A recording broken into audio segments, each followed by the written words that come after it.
guys, Adam here, obviously.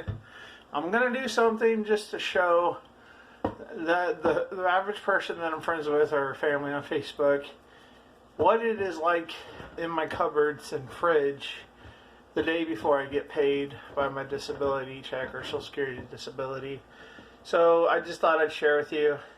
This is a very rare occasion where I am down to the last nub of actual edible food in my kitchen. And so I've had to do everything I could possibly to have enough food until I get paid.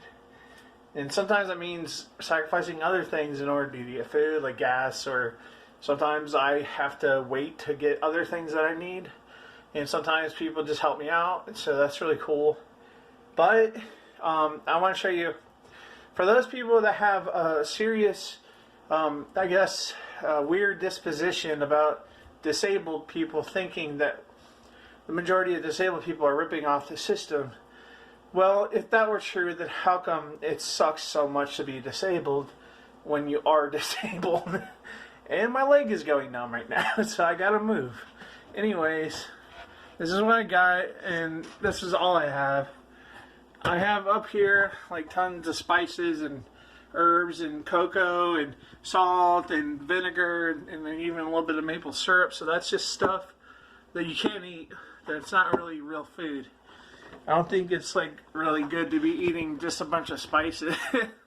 And so here we go. I got like a little bit of penne pasta. It's about maybe a half a cup. And I got about the same amount of macaroni. And I've had these grits for a long time, but they're still good for another month. And it's just maybe a quarter cup of grits in there.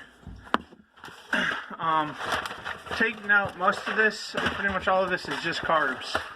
And when you're diabetic, you know, type 2 diabetes, not a good idea just to eat carbs. So I got some angel hair pasta. It's about maybe half this box. I got like half a bag of questionable government potato flakes. Mashed potato flakes. Wow, that's pretty bad. I got this is one thing that I'm like, okay, this will taste good. It's like this pasta salad that just has pasta and like Italian seasoning. But that's a lot easier to do, I guess. Now this stuff expired like back in February. This is like crate mix. There's about maybe a third of the box here. Problem is I don't have any eggs. All I have is water. I don't think I have milk. I'm pretty sure I don't. But I can make fake like crate pancakes with just water. They're not great, but I mean I got maple syrup, so I could do that for breakfast. I got this. Usually I hate this meat flavored spaghetti sauce, but I got it because there's actual meat in it.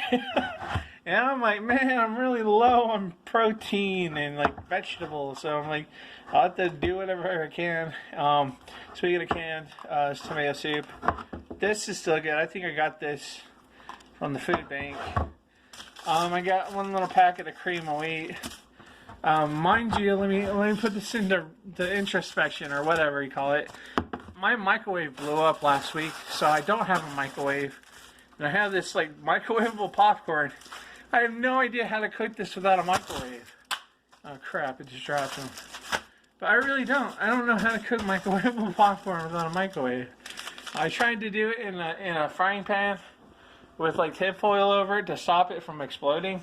Made a huge mess, like a huge freaking mess.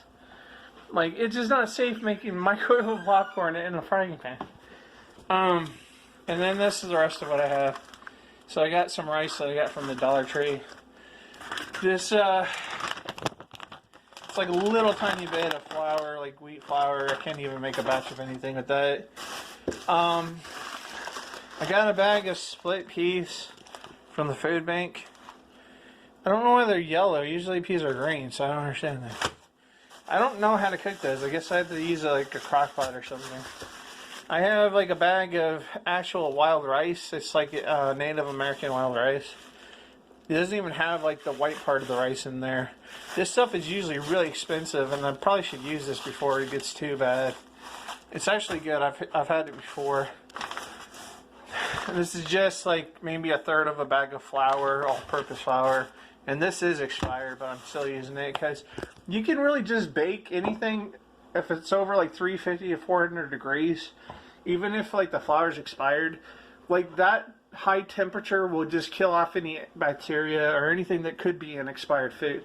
So I'm not too worried about that. Everything else is just tea. So you have this Earl Grey tea. It's pretty good, but it has lots of caffeine. And then this is just sweetener. I got this, it's actually a pretty good deal. It's got this pure cane sugar for only $1 at the Dollar Tree.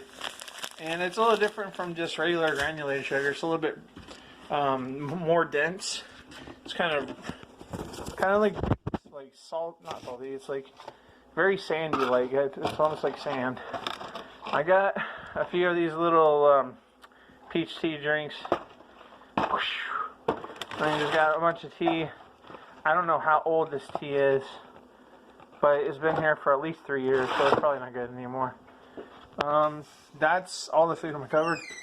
So this is like the tomorrow I still don't get paid, but the next day I will. So this stuff's been here for 2 weeks. I'm not touching that. This can of chickpeas I just opened yesterday, so that's still good. I got some white bread, but nothing to put on it. I don't even have butter to put on. I got some coffee up here. We got some jam. This stuff, probably no good. Then I have like just coffee. I have some distilled water. And then over here, I just got like condiments. Like I got sesame oil from Japan, soy sauce, French dressing, got some minced garlic, Italian dressing, steak sauce is not even. This needs to be thrown away. That's really all. Sugar-free blackberry jam. Got some Frank's Red Hot sauce. Sesame tahini. It's organic.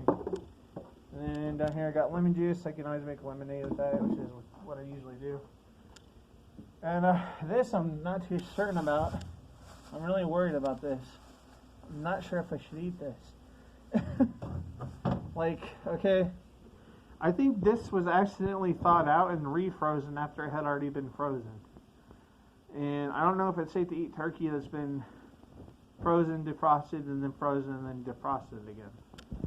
Everybody tells me don't do that, but damn, it's the only meat I got.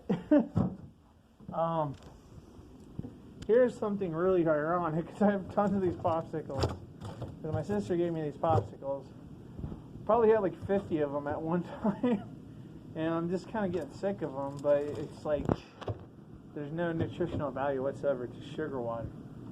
And I got some ranch flavored sunflower seeds. I don't know why I keep putting these in the freezer. I have no idea why I'm doing that. It doesn't make sense for some reason. I don't know.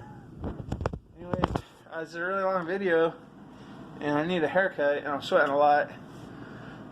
So what I'm trying to do is like, there's all these like misperceptions or just ideas that mentally or physically disabled people don't need to be on disability. They can work.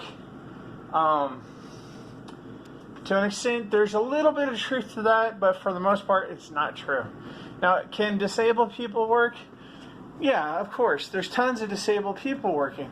There's actually programs in the system, in the government, that helps people go back to work if they're disabled. Problem is the same people that are bitching and complaining about people on disability are complaining also about them having money and access to getting a job, ironically enough. And so it's just like you can't please everybody. Usually people that have jobs, that hate their jobs, will hate on disabled people. They'll hate on minorities because they feel like it's not fair. Wah, wah, wah. Like their life is so fucking hard. Are you kidding me? If you knew how many times I've been in the hospital just in the last 3 years, you'd be shocked. And actually, I'm in a lot of pain, so I'm going to go sit down.